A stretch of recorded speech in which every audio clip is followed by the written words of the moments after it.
Hello and welcome to my deep dive into 9 Chickweed Lane by the notoriously horny cartoonist Brooke McEldowney. I'm going back to July 12th of 1993. We'll be reviewing 1 week's worth of strips at a time. And we are starting with the very first strip. And the thing I want to mention right off the bat is that if you look at other firsts, we'll go to the first Garfield strip here. The characters are introduced by name. John Arbuckle, a cartoonist, and his cat Garfield. If you go to the first Charlie Brown appearance here in the first Peanuts strip, of course, Charlie Brown is introduced by name. Now, these other children are not yet introduced by name, but we do at least get one main character, and it helps to have the names of the characters. Now, a problem I've been facing, I have been reading 9 Chickweed Lane for a while now. Characters are introduced. Well, I shouldn't say introduced. Characters appear regularly and are rarely ever mentioned by name. Another thing I've found is that names are mentioned without giving the reader any clear indication of who that character is that they're referring to. So we'll do our best here. We'll discover names as we go on. But we have what I believe in this era here is the mother and I'll say teenage daughter. I see she has her ears pierced. There, with a supreme effort, I've achieved just the right swirl at the knees, the right tautness at the waist, the right lift here, the right tuck there, all to maximize my physical attraction for my date. That is what women do. And she asks her mother, and what do men do? Neckties. So, that's a little bit of a gender humor and fashion humor. We'll go back, forward I should say, but still back further in time than the present day. We have the daughter here. Now she's wearing some flats and shorts. A different outfit, so time has passed is what I'm guessing here. Mommy, Mommy, you called me Mommy. I meant Mom. You haven't called me Mommy since you were just the tiniest girl. Why, I remember... Mother. You'd run in with tears on your cheeks and your knee all scraped, and you'd cry, Mommy, Mrs. Berber. And now, on the second strip, we do know that this is Mr., or I should say Mrs. Berber and the young Ms. Berber. Well, that's how I'll refer to them for now. All right, going forward to July 14th of 1993. And, well, that's a little annoying. There we go.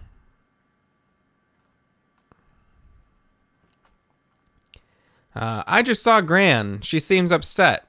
Were you two having a fight? This is Ms. Berber. Mrs. Berber says, frankly, I've never been able to get along with Mother. She gets on my nerves until I just want to scream. Do you know what I mean? Oh, yes. And you may notice the screen is jumping around. I have things cropped here. Maybe the crop was a bad idea. There are pop-up ads at the top of the screen. I say pop-up. They're not pop-ups in the traditional sense, but they are banner ads that pop up, and they are different sizes, and the different size ads cause the screen to jump wildly. But that's what we got. You know, GoComics.com. I don't have a professional account there, gold account.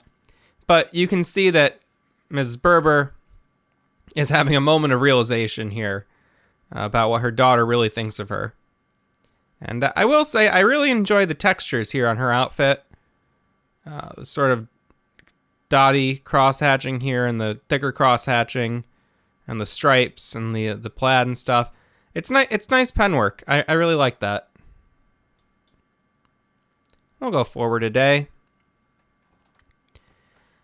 All right, this is a much more casual look here. And the mother notices. Etta, oh, so we have Etta Berber and Mrs. Berber, as we know them at this time. Etta, I already said you may not go out with your strap showing. I don't care what fashion dictates. I'm not. Oh, and precisely what do you call the... What is that? Masking tape. So we see that the child, the daughter, Etta, has found a way to appear as if she's showing the strap of her brassiere, but is in fact, skirting around the rules, and actually is showing a strip of masking tape, which is just happening. That's all I can say. All right, so here we have Etta, who is getting down. I mean, these are some moves. And I'm realizing now Etta goes to a Catholic school. That's why she's sometimes in this schoolgirl outfit. That's what I'm guessing here. Very well, Miss Berber. It does not take two to tango. Let us return to the caribou mating ritual without benefit of metaphor. So, first of all, caribou. That's a funny word. There's certain words that are always funny. Caribou is one of them. Caribou mating ritual. So here we have the earliest signs of some horniness. Now we do have a young girl showing her bra strap, which, I mean, could be innocent enough, but at the same time, I'm sure that the fashion, the dictating of fashion that was referred to is sexually charged. Sex sells, advertising, fashion, money.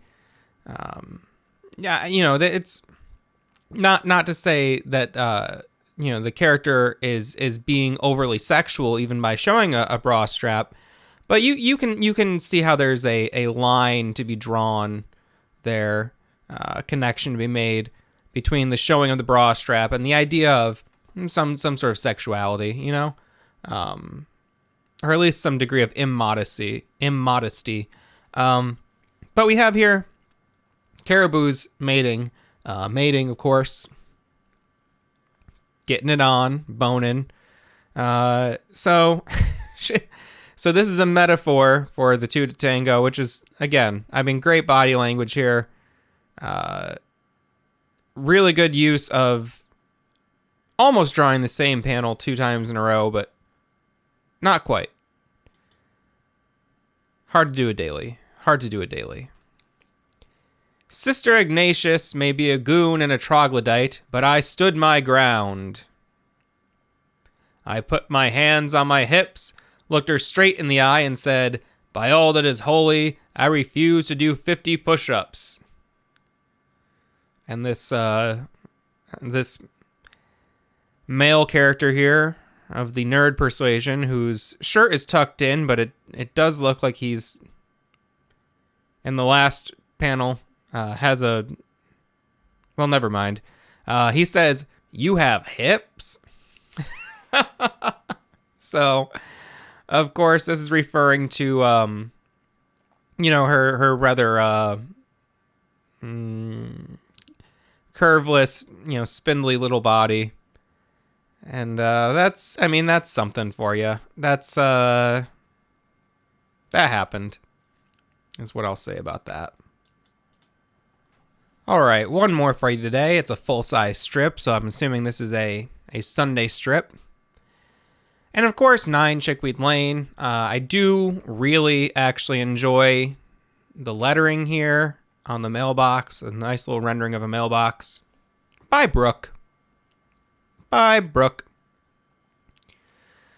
I'm assuming this is the grandmother of Etta that was referred to earlier.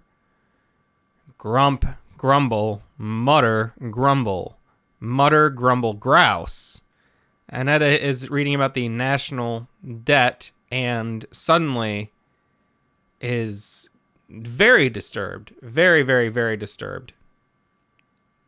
You can see her brow has become incredibly arched. Circles around the eyes, the mouth, a impossible grimace, she asks her mother, "Do you have a moment? Sometimes when you glimpse your own future, you need a really good hug."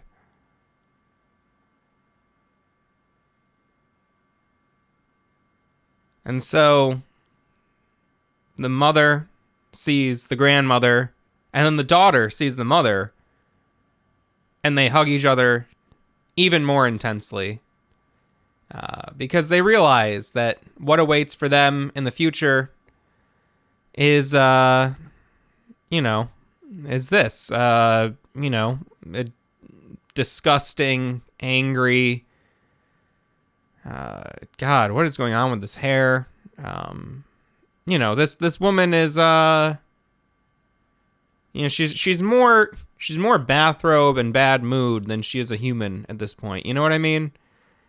And that's terrifying to realize that you'll eventually lose your humanity. And you'll be miserable until you inevitably die. And I think that's as good a place as any to stop this week's 9 Chickweed Lane recap. Join me next time for another week's worth of strips. And stay positive out there, all right? I know it's a crazy world, but we're all doing the best we can, all right? Be kind to one another. Good night.